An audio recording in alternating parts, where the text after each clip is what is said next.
This is the OTB Television Network, a service of Capital District Off-Track Betting.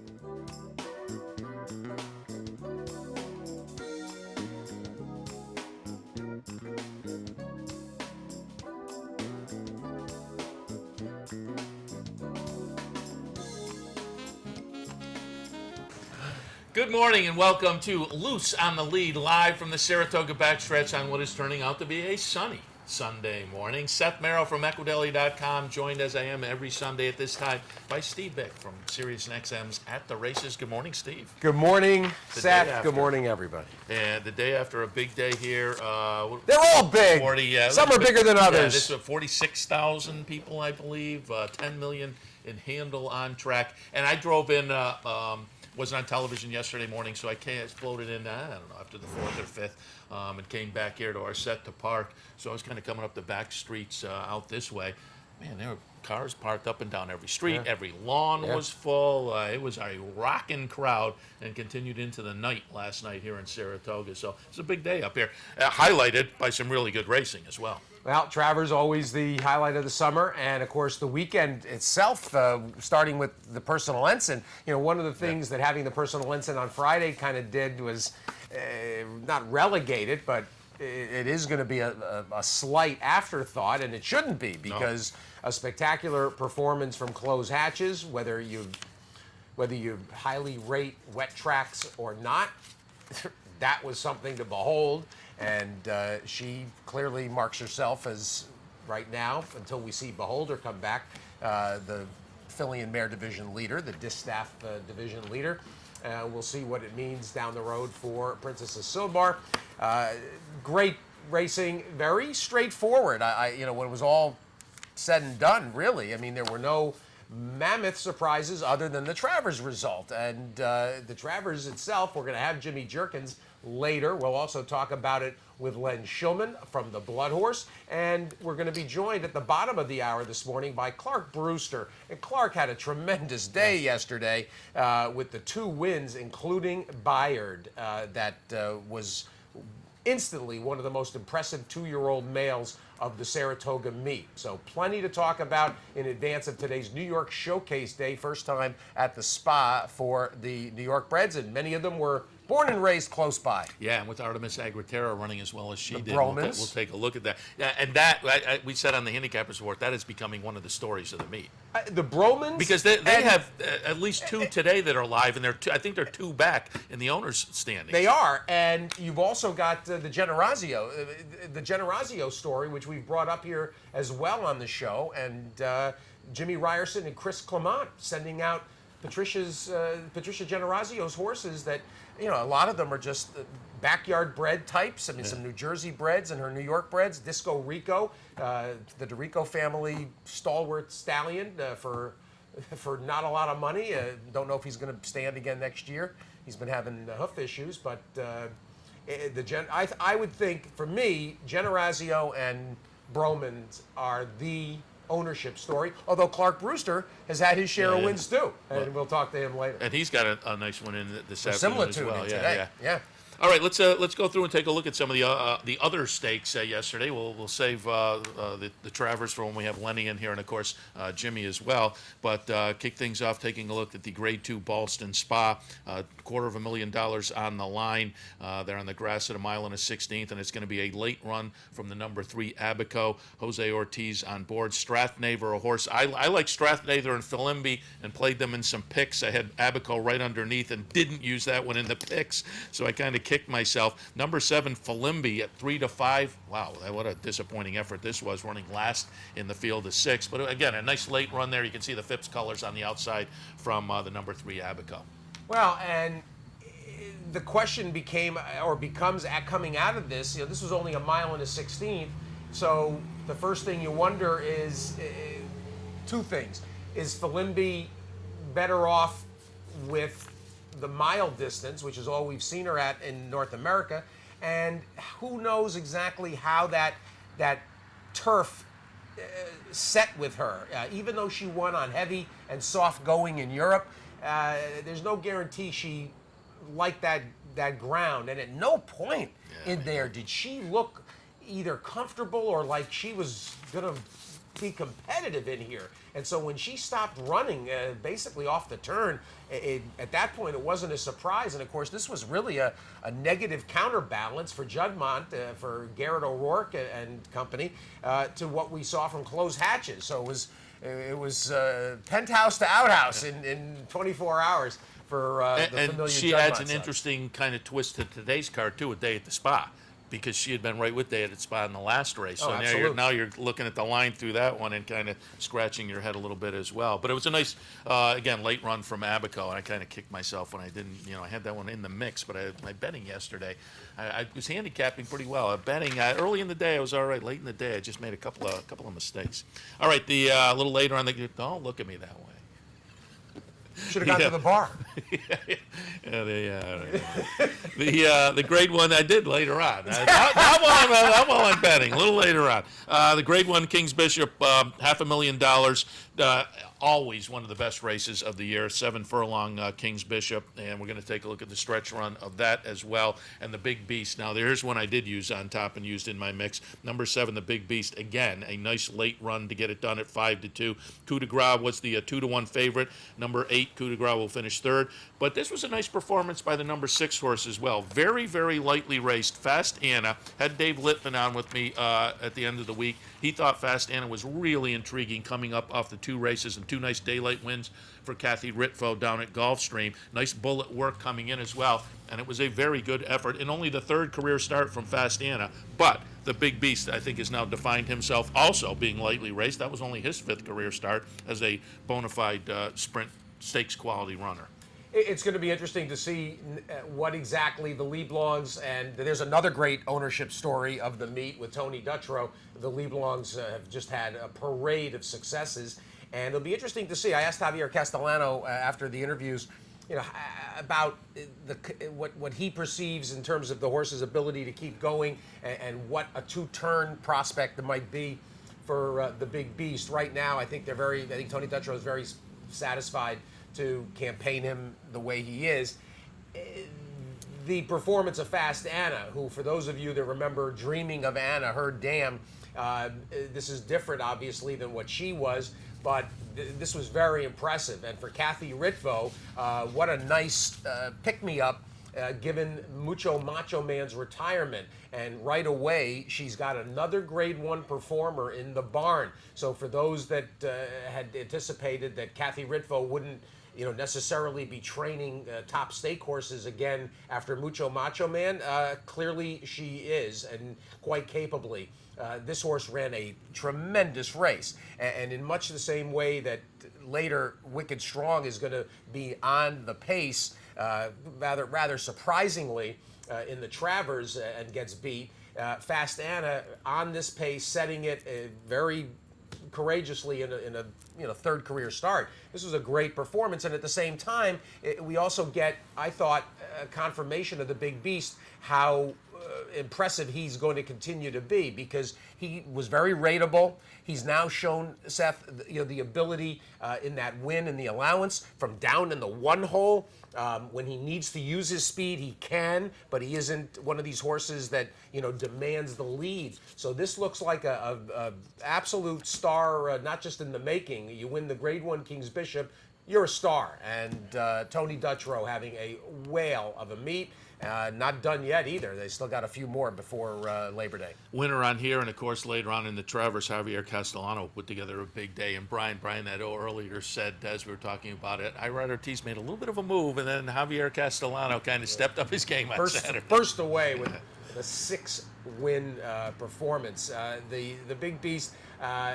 One disappointment, obviously, in this race. Wildcat Red. Well, Wildcat Red, and for those of you, we've talked repeatedly, and I've mentioned Mike Welsh and Mike Vesey in DRF's Clocker Report. Mike Welsh wrote yesterday that he saw Wildcat Red all winter in Florida. He said Wildcat Red did not look as sharp here as he did all winter long at Gulfstream. And in fact, maybe one of these horses that's a real South Florida horse. Now, I suppose some people might think that CZ comes away out of this performance, finishing last.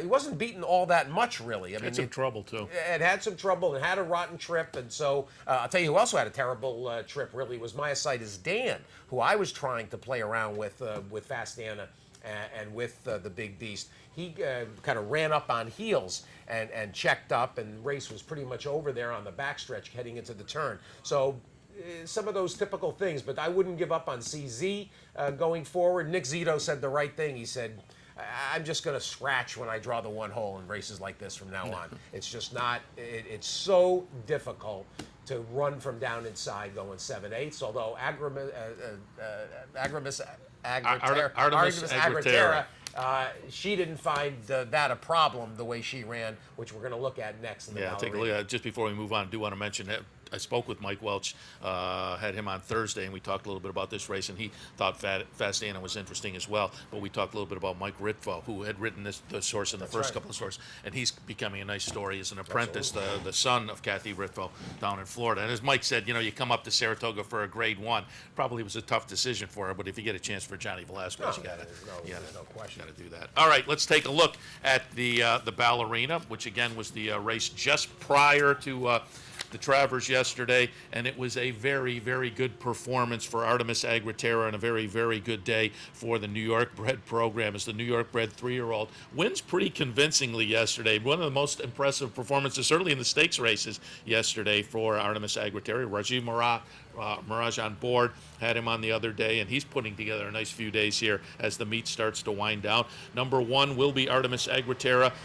The comeback effort for My Miss Aurelia continues. This is her second start off the comeback, and it was a decent second place finish in here. Number 5, Willett, who is taking a lot of attention from folks, will run third. But again, a nice, impressive runaway performance from the New York bred 3-year-old against older. Well, and she, much like you see with Fast Anna and in the King's Bishop and with the Big Beast, she is absolutely masterfully ridden in here, and I was really impressed with this. And I didn't know what to make of her coming back this year. I wasn't sure where she was going to pick up, but this is a huge win for Mike Hushin. I cannot stress how much of a breakthrough I think it is for him to win a Grade 1 like this, and to also demonstrate the ability to take a horse that went to the sidelines with an uncertain 3-year-old season ahead, and get her not just back but improve her. A 103 buyer for her, 98 for the Big Beast. So this was a tremendous effort, and very happy for Mike Hushin, who works hard, does a great job, and clearly, can work with a horse at any level. And again, the aforementioned Broman's a homebred from them. Absolutely. And so, as I said earlier, becoming one of the stories of the meet. Let's take a look at that leaderboard as far as the jockey standings. Talked about that a little bit. Irod made a little bit of a run at Javier this week, but Javier spurted away yesterday. It is now Javier Castellano 48 wins, Irod Ortiz 42, so he's 6 behind. And just mathematically, it starts to get a little dicey when we have 8 days of racing left, but I think it could be interesting. John Velasquez is in third with 30, Joel Rosario fourth with 27, the other Ortiz brother with 26 in the number 5 spot, and on the trainer side, Todd Pletcher sitting with 22, Chad Brown 16, Bill Mott at 12 right now. So Graham Motion, a nice meet with 10 wins himself, Rudy Rodriguez and Bruce Brown, and Bruce Levine with 9, Jimmy Jerkins after yesterday with 8 wins. So the Bruce Brown portion of the equation is really very notable. I mean, Bruce Brown's had a spectacular meet. George Weaver, we kind of come to expect George to have these summers. This is a great showcase for Bruce Brown. I'm very happy for him, and you see him daily wheeling the babies around in the double carriage. It's kind of funny. Bruce is getting it all done on the family front and on the professional front. I'm very happy for him, his success, and of course Jimmy Jerkins. Look at that, fairly notable. 20 starts, the 8 wins, including a Travers Exacta. Yeah, the Jim Zacta and the Jim Dandy as well. So picks up a couple of That's the bigger right, races that's at the meet. And the Curlin, the Jim Dandy, and and the Travers. Did you see the tweet from Grenig, who was the last trainer to send out a Travers Exacta? It wasn't his father, was it? No, Zito. Oh, okay, all right. Zito, just a couple, right? Just what, 5 or 6, 7 years ago? Yeah. All right. And also, before we go to the break, want to mention, of course, out on the West Coast, it's a big day today. The Pacific Classic Grade 1 event, $1 million, mile and a quarter. Frack Daddy has been scratched, so keep that in mind. But Game On Dude, Clubhouse Ride, Toast of New York, the European who last was seen in the Belmont Derby, could be a little bit interesting, maybe on the synthetic. Won the UAE Derby earlier this year on the synthetic. All his best over there. races, his races at Kempton and at Wolverhampton. All of his synthetic races are outstanding. His turf races are a cut beneath. And I thought Toast of New York, Jamie Osborne coming back again, I thought that really signaled a message. I think he's going to run well. He's going to be 8, 10, 12 to 1. So I think he's worth using in there with Shared Belief. I mean, Shared Belief runs his that's another runs good his synthetic race. performer. Yeah. And then after yesterday, he becomes intriguing because I think he's now, a 3-year-old who stands a shot at giving a little bit of a challenge to California Chrome for the Eclipse. I don't know whether now the East Coast. I said, well, if you ran the table from here. Maybe. I would Yeah, think outside. so. Yeah, no, a little bit. Outside chance. Outside chance. I mean, he's got to start it today, though. But also on the cards, the Pat O'Brien, 7 furlongs, grade 2 event, $250,000. Fed Biz, Golden Cents in there. And So both on NBC. yeah, starting at 8 o'clock, I believe. All right, we'll head to our break. When we come back, we'll head into the guest lineup. Stay tuned. All of that right after this. All of what? Go Zephyr kicking clear, and Go Zephyr is pulling away impressively. Hysterical Lady Ginger Punch to win it. And it's Wilco in front, and he's going to pull off a huge upset here. But it's Round Pond going on to take the distaff. Awesome again. Sire of 10 Grade 1 winners, 4 Breeders' Cup champions, and 4 multimillionaires, standing at Adena Springs.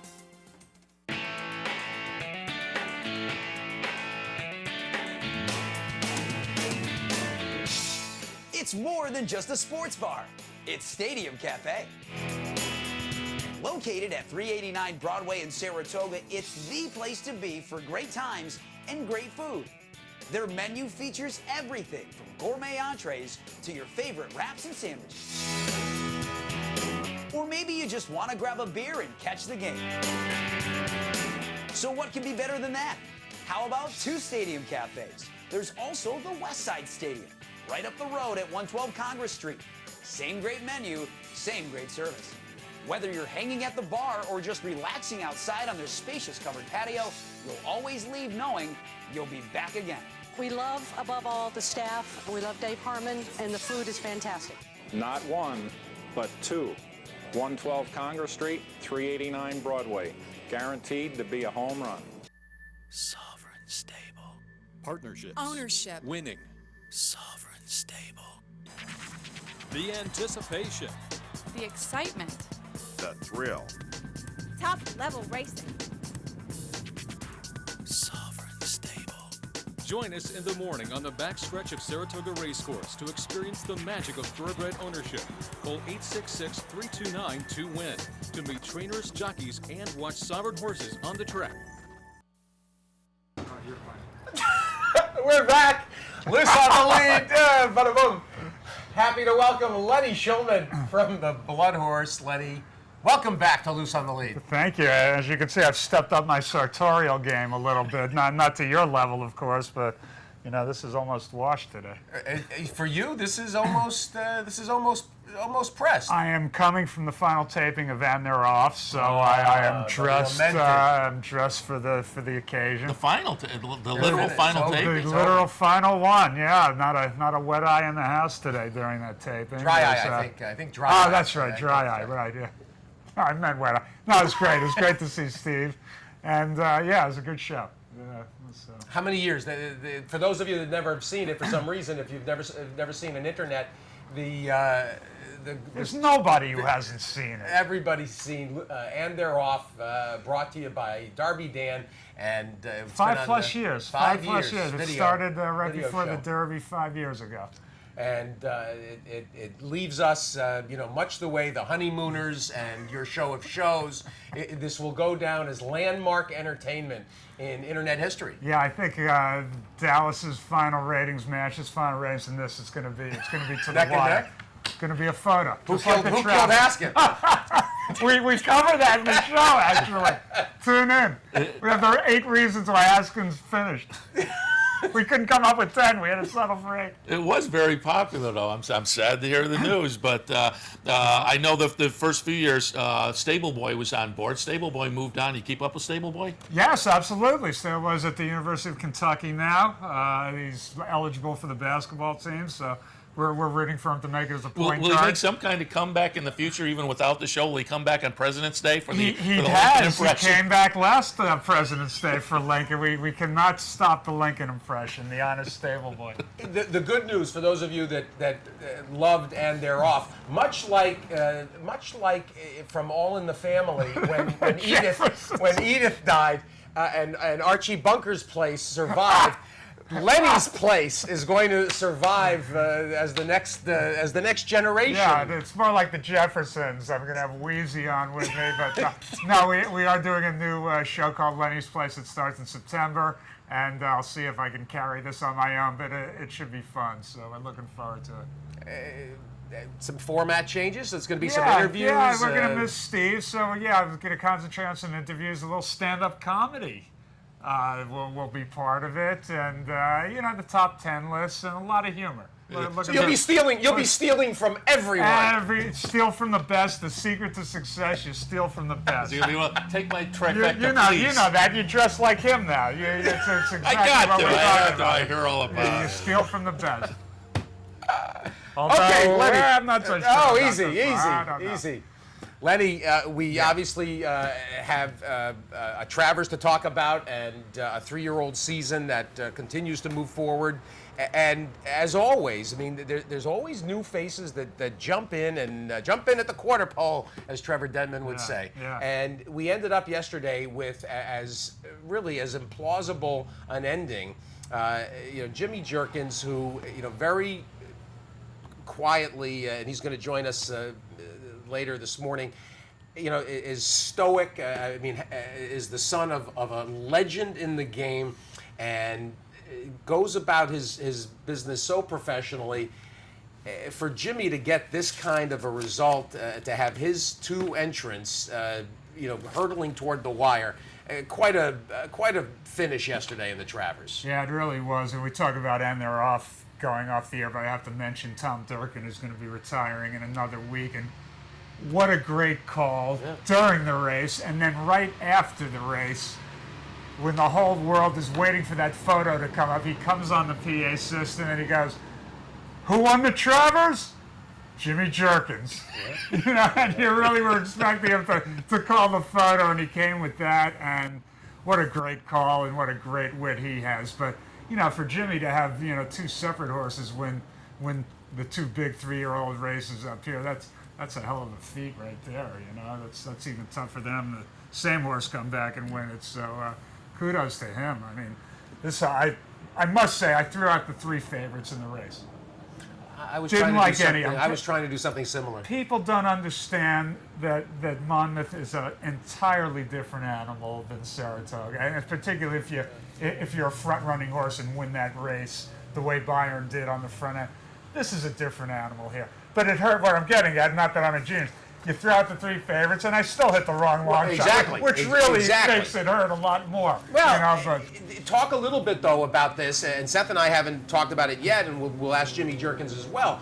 The way in which this race unfolded, and we're not going to we'll watch the start and the whole race with Jimmy, but you talk about Durkin, he was as stunned as everybody else that here were the 2 obvious favorites that clearly went into the race not wanting to allow Bayern any kind of an easy lead. But it's one thing to be kind of stalking. It's another thing to be challenging Bayern for the lead. And going into the turn, you could almost smell that a collapse was a potentiality. Well, the whole thing, Bayern looked like he beat the gate open, number one. I mean, he was out there by 3 lengths before the gates opened. It looked like. So it was going to take an effort to do what you just said, to stay up there with him. This wasn't a horse who started a step slow, didn't get away.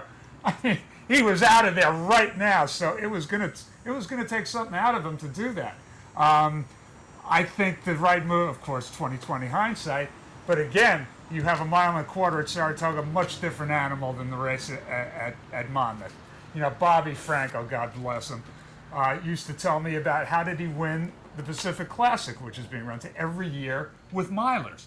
Every single year, the skimmings and those kind, the missionary ridges, they were milers. He would win the 1.25 miles Pacific Classic with every single year. And I asked him, how the hell do you do that? He said, it's a trick track. He goes, it says it's a 1.25 miles. It does not play like a 1.25 miles track. And the same thing with the Haskell at Monmouth every single year. Baffert will ship his speedball in. He'll win for fun. But it just doesn't translate to a 1.25 miles at Saratoga a month later. So I was one who did not like Bayern much in here. Getting back to your point, I think, you know, the Jacques Santonis and Wicked Strong probably better served to run their races rather than be overly concerned with Bayern, given the fact that 1.25 miles is a lot different animal. Yeah, I picked Bayern on top just on the kind of the talent factor. But if you go back to the Preakness, you go back to the Derby trial, you had to wonder if maybe those two races just didn't kind of fall into them, one being at Monmouth. But yeah, he came out of the gate, I said, oh, this is beautiful. 100 yards later, I was like, oh, this isn't going to work out. And Steve Haskin came up with the stat that I believe the last Haskell Travers double was 49ers, so this does not happen a lot. Well, point given. Point given. Well, Haskin's an idiot then. luckily he's in the car on he's the way on the back car to to Jersey. So he won't hear about this for at least 48 hours. That's why I kicked them off the show to begin with. Sick and tired of it. You talk about the 1.25 miles, and I bring this up when they run the Alabama, and again you can bring it up with the Travers, and we spend so much time leading up to Derby, and granted it's earlier in the year, it's spring. Yeah. The 3-year-olds are only 4 months, into their 3-year-old campaign, and this is obviously, later in the season and everything.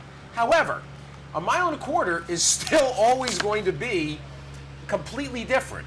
And when you have a horse like Tonalist and to some extent with Wicked Strong, when you take them out of their, out of the element and try to change their running style, you made them susceptible. I know a lot of people are all over Rajiv Marat this morning, for looking around and looking for the competition and so on and so forth, and maybe easing up at a certain point late in the game and not even realizing that VE Day was bearing down. That's all well and good. I mean, it seemed like Wicked Strong had done everything he could at that point.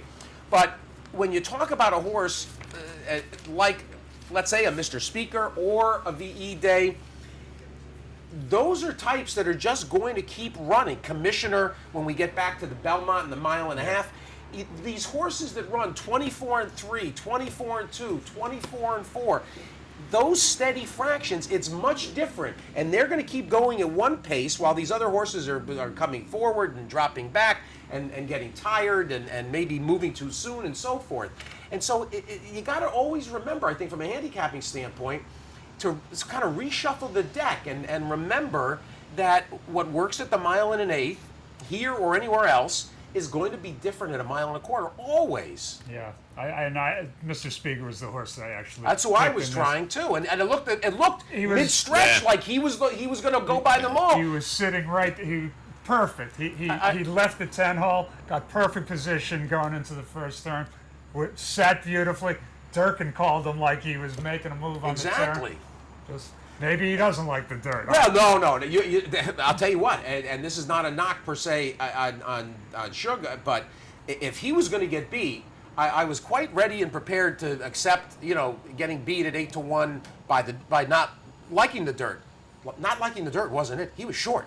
I mean, if the race is a mile and an eighth, it's one thing. He absolutely flattened out and had no punch for the last eighth of a mile, and that I didn't expect to get beat that way. Yeah, no, it was surprising, and it was disappointing. I think it hurts a little more when you throw the three favorites And you out still can't find and yourself. you hit the wrong long I hear shot. you. It's a killer. I used Viva Mallorca, Kid Cruz, and Mr. Speaker, and still couldn't. Well, if you look at the two colors of VE Day and Viva Mallorca, That's what Jimmy and said. particularly with VE Day having dirt caked on him, which looked like the Whitney Brown coming down. Exactly. I really thought it was the Mary Lou Whitney going to win the Travers 10 years after she did it with Versa, which would have been the story of the year up here for sure. And she was in attendance looking radiant.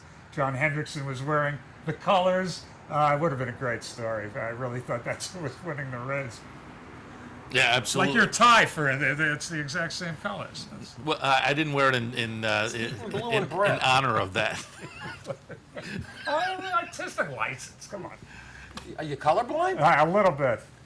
Lenny Shulman of the Blood Horse, everybody, and his new show, Lenny's Place, bloodhorse.com. He does some writing, does a little little pecking on the Spare keyboard. time, spare time. Always a pleasure.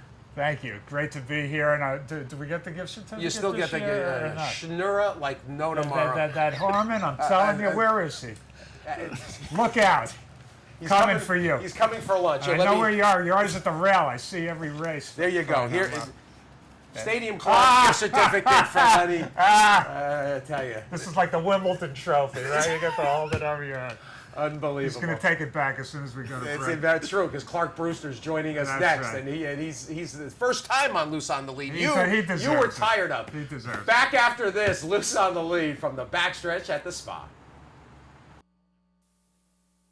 I'm Brian Nadeau of HorsePlayerNow.com. Did you know that each Monday during the Saratoga Racing Meet, all Capital Bets account holders can earn an additional 1% in their player rewards program when wagering on Saratoga races? For more information, log on to CapitalOTB.com. The Capital OTB Handicapping Challenge Series is back. That's right. The 2014 Capital OTB Handicapping Challenge Series is back, and it's your chance to win thousands in cash and prizes, and a seat at the 2015 Handicapping Championship in Las Vegas. This month's contest is the Labor Day Workout on September 6th. So sign up today, online at CapitalOTB.com, or stop in at the Clubhouse Racebook. Fascinated by the world of horse racing?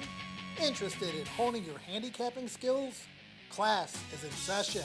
Night school, Monday nights. Easy to access online. It's free, interactive, and informative for the casual and serious race fan. Horse Player Now Buzz. Live horses to watch emailed to you daily. Our eyes, your prize. Night School in the Buzz. Visit horseplayernow.com for details. I didn't want to get just any degree after high school. Horse racing has always been my passion. I was already a lawyer. When I was young, my dad took me to the races. The sound of the crowd. I still remember. I'm 40, and I don't want to stay in a career I don't love. I want to follow my passion.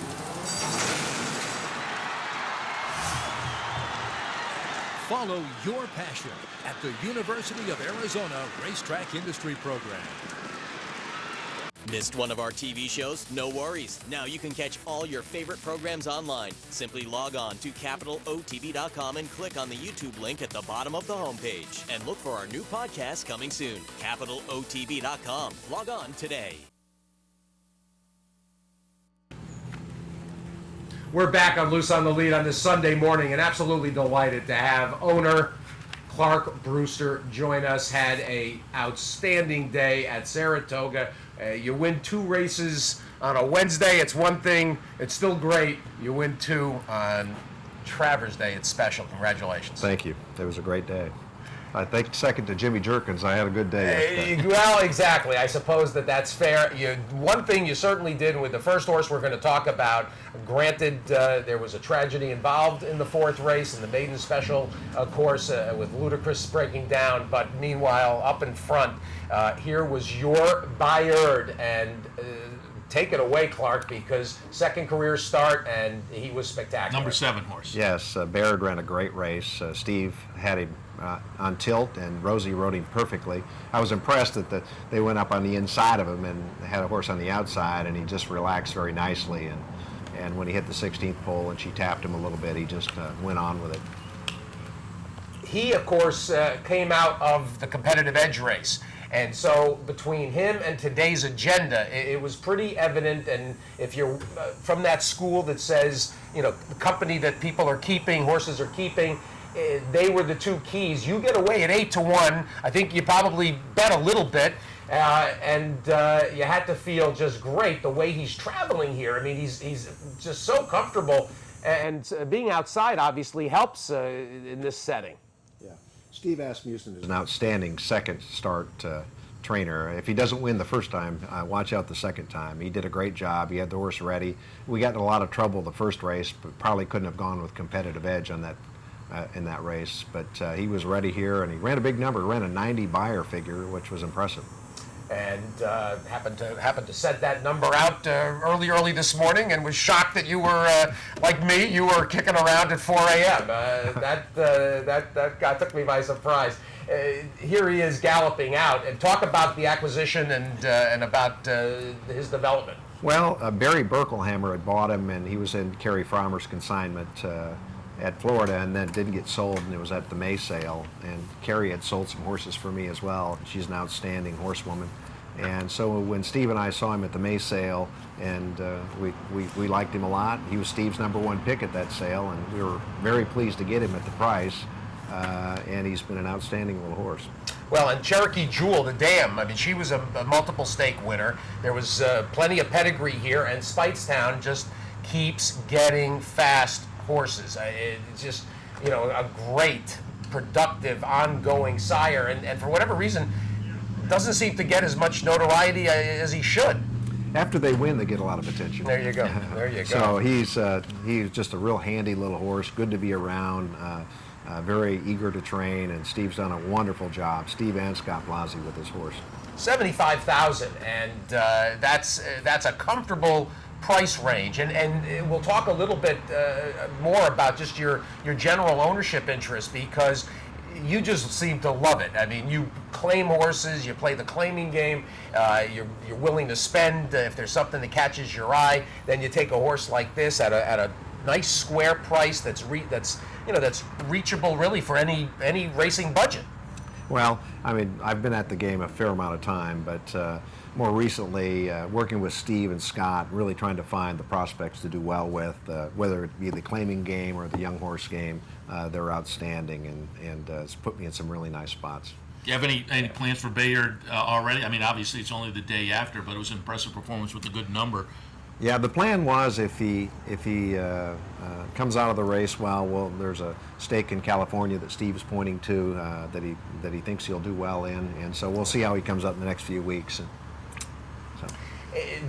Stay on this theme for a minute, because I was curious too, because we're going to watch a race in a minute from Remington yesterday, the Bartolo, and of course you're Oklahoma based and a prominent attorney, and you mentioned Steve Asmussen and Scott Blasey. You've been just a stalwart defender of theirs, and have helped them through the difficulties that were certainly foisted on them. In terms of the business and in terms of juxtaposing, work and play. Talk about spending the summer, because you've been here pretty much the whole campaign. Right. We have a home here in Saratoga as well as living in Tulsa, but we're here for the summer, and I interact with that barn a fair amount. I'm usually over there in the mornings and see my horses go and see the hands-on care that they get there. So I'm obviously a big defender, not only from the standpoint of understanding what's going on behind that operation, but Steve and Scott as people. They're just outstanding. Talk a little bit about how you got into the game. I got into the game in the late 80s when Remington Park in Oklahoma City was built, and it was like 89, and we bought some horses up here and took them down there and got involved in the game. And there's a huge learning curve. I'm still trying to achieve it, but it comes from experience and seeing things work and then seeing things not work, and having the perseverance to stick with it. Remington and Scott Wells is a great story to me. And of course now the Chickasaw Nation involved with Darren at Lone Star and Scott managing both. And if there's an underrated racetrack executive in the game, Scott Wells probably is it. But Remington is one of the few places when you go, the casino portion is integrated with the racing. There's a big viewing area in the casino that overlooks the racetrack. They don't obscure the racing and hide it like they do in a lot of venues. And there's also the culture of the horse in Oklahoma that really works. And it's one of the reasons that Remington it's as, for those who've never been, it is as pleasant a facility and as enjoyable a visit as there is. I was there for Classics Night at the Oklahoma Breeders' Invitation a few years ago and just loved it. Yeah, the Remington's a great little racetrack. It was built in a tradition of like an Arlington Park in the late 80s by the DeBartolos. They did a beautiful job with the track, and Scott Wells is a very good executive. His dad, of course, won the All-American Ted Wells, and I think 64 with Savannah Jr. Look at you. So the long tradition of horse racing there with Scott. And we enjoy running there. It's our track that we can look at in the fall, and Steve I've been the leading trainer there for a number of years, and has just a really good operation there with Darren Fleming as his top assistant. We're gonna, I think, watch from last night the DeBartolo, and you weren't favored in here, and it looks a little bit like you've got an opportunity for the winner. Tell us what was going on in last night. Well, Galico, a warm front colt that we have, was in the race. He's won his last 4 races. And Steve's position was he deserves a chance in this race. Mike Maker had one in there. Ron Moquette had Bin Bam. We knew it was going to be a tough race. But Galico led all the way and got caught at the wire, ran second.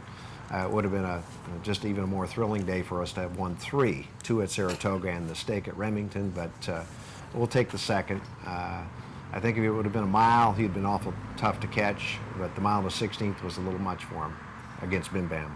Well, and Bin Bam, they talk about a venerable campaigner. I mean, he's been around forever, and watching here, and you're going to be just overhauled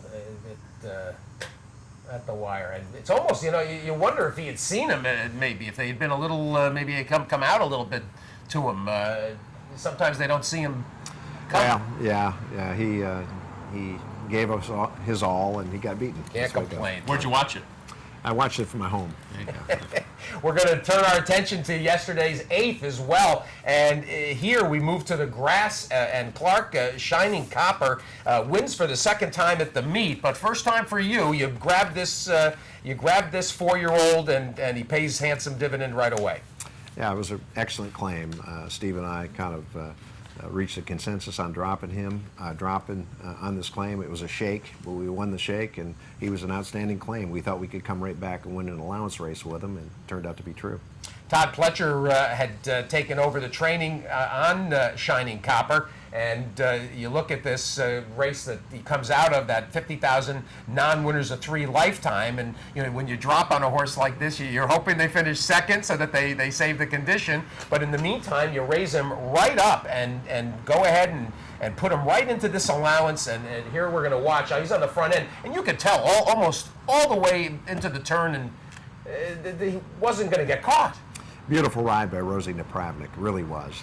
We liked this horse. He had some back class. He was 3rd in a Grade 3 Generous.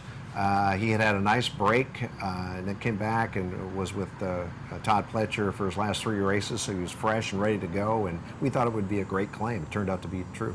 And career top, it makes just a slight improvement, and really I think the conditions all around work to your advantage. The softish turf, getting out in front, that's always helpful, and then you got the terrific ride by Napravnik, and again another nice square price, $13.70. Yeah, it was nice, very nice. How about today, Verisimilitude in the maiden race? We really like her. She hooked a Girl About Town last race, and that was a very, very tough spot. Of course, Girl About Town is an outstanding filly. She's in the first race today. We just hope that we can beat the shipper from California. I think it's Southern Sunshine. It's notable, we looked at Bayard earlier as a second time out of the Asmussen barn. This one's second time out as well, and as Correct. you noted, he does very well second He time does. out. Well, he does good first time out, but if he doesn't, then he gets it in the second time for sure. Here's a New York bred, obviously, with our New York Bred Showcase Day. And Clark, talk a little bit about getting involved in the regional program, in the state bred program. I've been actively getting more involved. Last year, bought the stallion Bridgetown. I brought him up to Quest Royal. He had a breeding accident. It was a very sad thing, but we have a number of mares out here at Quest Royal with Barry Ostrager, who is my partner at Bridgetown, and we're really excited about the New York program. The purses, obviously, you can see from today's card, are outstanding. They're getting better and better quality from the ground up on the mare side. Good stallions coming in, so we're really excited about staying involved and becoming even more involved in New York. Well, and this, for those that that question or don't understand, I every so often somebody will speak up and we're going to watch these New York breds. A guy like you standing mares and even being so interested in the purchase of Bridgetown from Mr. Melnick and going, it's one thing to have some homebreds in a state program. You obviously hoping that the future is going to be stable and had the opportunity. The Bridgetown story, got kicked by a mare and hemorrhaged, and it's remarkable because we were bringing my Nina Rose to him, and it happened like the day before, and just a tough break. It was a freak accident and very sad for us, but we believe that the New York program is going to do very well. When you see people like Mr. Broman breeding to AP Indy and Medaglia d'Oro and raising them right here as New York breds, I think the quality of the stock is just getting better and better. And it's not going to be a matter of just a regional influence. I mean, they're going to run nationwide and have been recently. Absolutely. And Clark, before we let you go, Jimmy Jerkins is waiting out there in our green room. And before you sat down, you said from Tulsa. There's a little Jerkins tie-in to Tulsa. Yeah, from Tulsa, Oklahoma. Big Al Jerkins is the sportscaster in Tulsa, Oklahoma, Jimmy's brother. And I'm sure he watched with glee yesterday from the OTB in Tulsa when they came across the wire 1-2 in almost a photo finish out. Well, a great town. When I worked in Kansas City, I used to get down to Tulsa. Just absolutely loved it. It's a terrific opportunity to talk to Clark Brewster. 2 wins yesterday, verisimilitude in today. It's been a spectacular meet for you and for the Asmussen barn. And Clark, we appreciate the visit very much. My pleasure. Continued success. Thank you. Clark Brewster. Then take a break. When we come right back, Jimmy Jerkins joins us to talk about yesterday's thrilling Travers and his 1-2 finish. Something special. Jimmy Jerkins next. Thank you.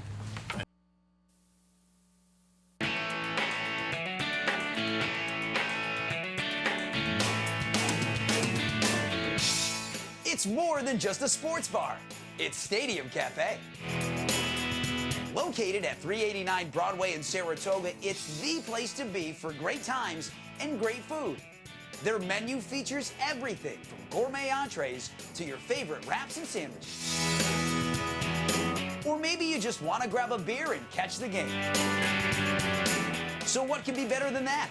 How about 2 Stadium Cafes? There's also the Westside Stadium, right up the road at 112 Congress Street. Same great menu, same great service. Whether you're hanging at the bar or just relaxing outside on their spacious covered patio, you'll always leave knowing you'll be back again. We love, above all, the staff. We love Dave Harmon, and the food is fantastic. Not 1, but 2. 112 Congress Street, 389 Broadway. Guaranteed to be a home run. Stately Victor, final furlong of the Toyota Bluegrass, runs right by Patio Prado, Alan Garcia, and Stately Victor, a 40-1 upset. Dinah Zappa holding on. Dinah Zappa wins. Horse of the Year Ghost Sapper, sire of 9 new stakes horses and 5 new stakes winners, including Grade 1 winner Stately Victor in 2010, standing at Adena Springs.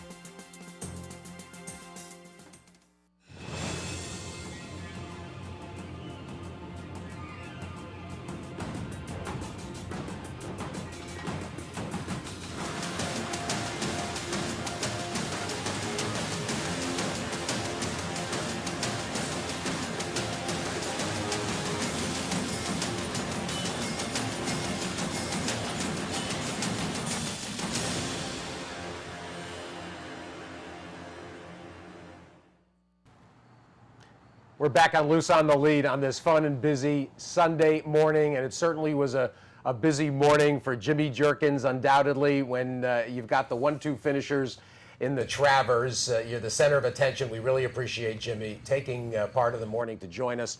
Congratulations. Thank you very much. Jimmy, it's your second Travers and one of many accomplishments in your career. This, though, was kind of unique and special. Describe yesterday's experience. Yeah, well, to have two horses to run in the Travers and to both of them to show up like they did simultaneously was just incredible to believe. I mean, especially, we're not a big outfit at all by today's standards. Just to have two to go over there, but the two to go over there and run big like that, it was just doesn't happen. It's really a day to remember, no question about it. One of the things about it, and we're going to watch it whenever the boys want to roll the tape, Jimmy, it's one thing to have a horse like Wicked Strong, who you're maintaining his form and his season. Then to have an emergent young horse that is a little slower developing. I mean, if this isn't a showcase for your training abilities, I don't know what other opportunity is going to come. Well, yeah, I know. We got lucky, though. I mean, a lot of neither colt, we didn't have any stumbling blocks along the way. Wicked's been unbelievably tough all year long. Hasn't missed a dance, and VE Day just started to really come around when we came back from Florida. In his training and his physical appearance, and I knew he had some. He had quality that we hadn't seen yet, but yeah, I mean, like I said, for them both to show up like that yesterday on that big day was just incredible. How'd they come out of the race? They both looked good this morning, walking. They were, I wouldn't say knocked out, but they were, Wicked was a little more docile than he usually is, but we'll see the real Wicked Strong by tomorrow, I'm sure. We're going to watch the race here. First and foremost, Jimmy, the decision to aggressively go after Bayern. Talk about the strategy going in. Well, we weren't going to aggressively. We were just going to let him run out of there on his own. And Rajiv says, I'll make a decision of what to do when we go by the stands. I'll be able to tell what's in everybody else's mind. And he did a good job. I thought he did a good job. He said, let Toneless go. Let Toneless do the little more of the dirty work and go after Bayern. We'll sit just off him. So I thought he did a good job splitting the difference. Looking on paper, at least after the last time our horse ran, you couldn't see him laying any worse than third anyway. It wasn't like anything unusual for him to be where he was. If you looked at the form close enough, I didn't see any. There wasn't much speed in the race outside of. I mean, you wouldn't say Wicked, Strong, and Toneless are really speed horses. So, but they were more so than others in the field.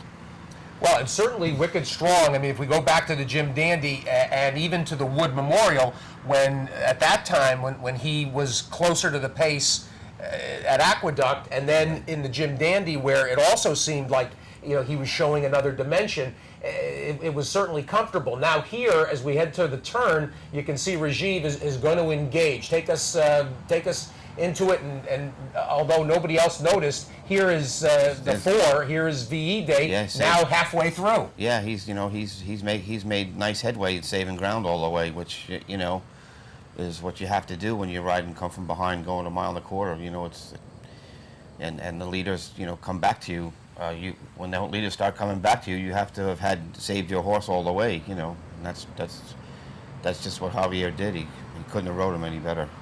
And it's interesting. The frame froze for a minute, and this is at that moment. That was the first time that VE Day actually gets into the top four. We see him at that point. Yeah, and he just, I don't know. I still look like, it looked like Wicked was. I didn't see it didn't look like Wicked was weakening much to me, and the other horse was making ground, but I didn't think he was gonna.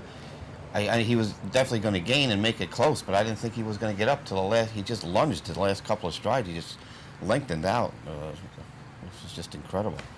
A lot of talk before this race about Mr. Speaker and his background as a grass horse. VE Day, of course, an English Channel. It's been an unbelievable week for English Channel as a sire.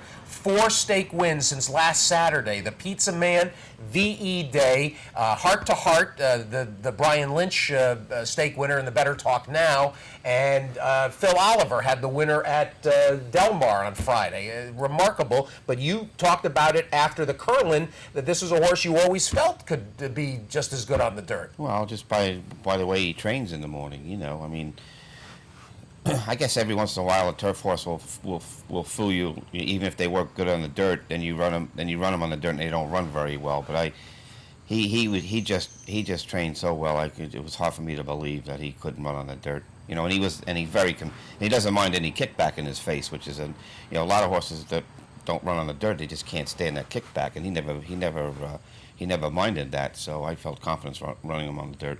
It's obviously early yet. It's only the day after. But any plans yet? And you noted in the press conference afterward that it can be a little bit awkward with 2 different owners to face each other. So you try not to. But when you're playing at the highest level of the game, sometimes you have to do it. When they're putting $1.25 million up, you take your shots. What do you think is next for both of these horses? Well, I really couldn't tell you. You know, the only thing that doesn't really appeal to me much is the Pennsylvania race. I don't know.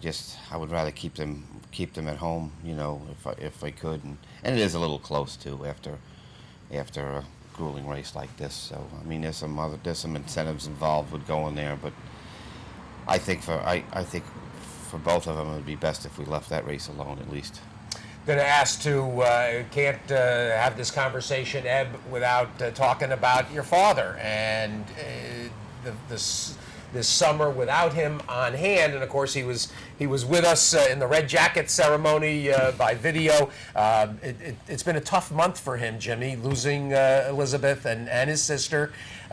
This has got to be really heartening for him to watch you, and your sister was down there with him yesterday. Talk about the chief. Yeah, you know, like you said, it was a rough month for him, and you know, I could see it. You know, I hadn't seen him in so long, and I thought, you know, watching the video, you could like kind of see it in his face that he's had a hard time.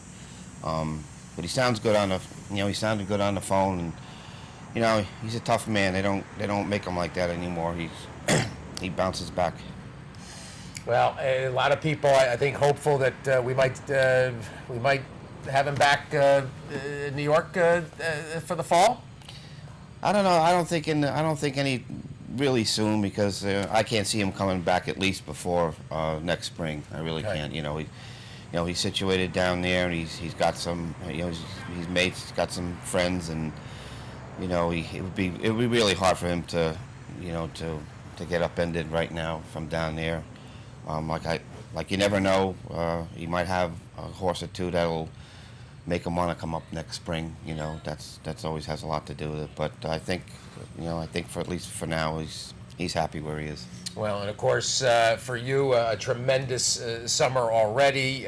We got 3 going today. We can talk about in a second, but saddling house rules for him last week had to be a great feeling for everybody.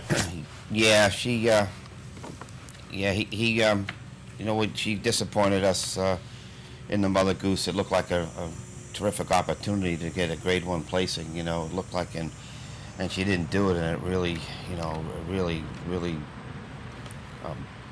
was really incredibly disappointing to me. And, you know, my dad had shipped him up to me. We wanted to get that done, but it just didn't work out. And for Mr. Shields, been so loyal to my dad, and you know, it would have been nice. But we, you know, you got to look at it. You know, you got to just try to get her back doing good, and try to build her back up to where she was before. And I thought the other day was a nice spot to get her confidence back. And she certainly won easy enough to where she's acted like she's, you know, she likes racing again. No, it counts for a lot, undoubtedly. Today, got to ask you got Hard to Stay Not Go, who's got a huge shot in the Seeking the Ante later in the Albany. FNX, very interesting as a price play in the Albany, and I think we've also got Star grazing as well in the Fleet Indian. Yeah, I mean, I guess the 2-year-old filly certainly should have the best shot of all. She's got big speed. at least right now, she looks like it might be a little hard to harness. She doesn't know much but go. But she, she acts like she kept on rolling along last time. So there's more speed in there this time. But I like Junior's got great hands with horses like that. More so than a lot of jockeys. I like him on kind of high-headed rank horses. He seems to have a little. The way he sits there and the way he places his hands, he seems to do a better job with those kind than a lot of jockeys, and that's why I chose him to start with. And like I said, I don't think she's going to take. I don't want him seesawing on her by any means, but I think he's got a way of keeping a horse, a rank horse like that, a little more settled than the average guy. He's strong. He's got. Well, it's not strength though, because there's a lot of strong jockeys, but some just manhandle him a little too much. You gotta have strength and finesse too to do that. Mostly finesse, and he seems to. I really like him on horses like that. And she banged out a nice bullet workout back on the 19th. Yeah, she was. Speed, yeah.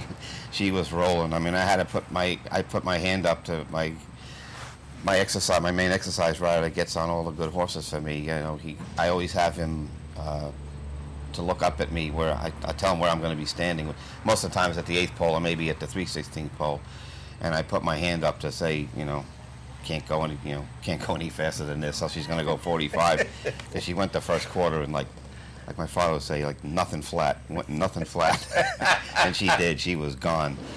But then he just sat on her the rest of the way, which was good. It still was a very fast work, but as fast as she is, and she's a big, strong, strapping thing. So I think if any horse could handle a fast work close to a race like that, it's her.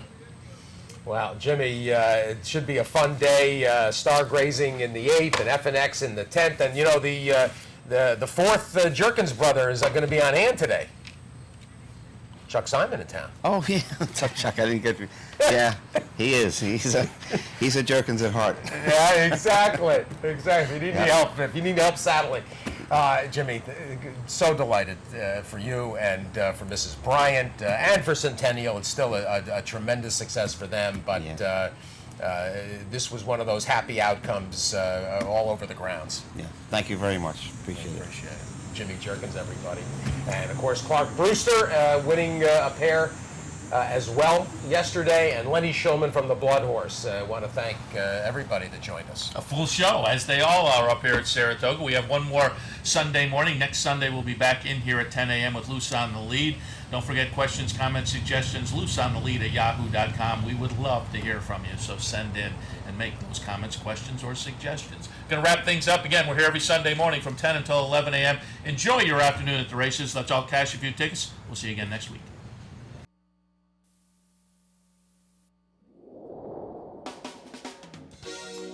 You're watching OTB TV, a service of Capital Off Track Betting.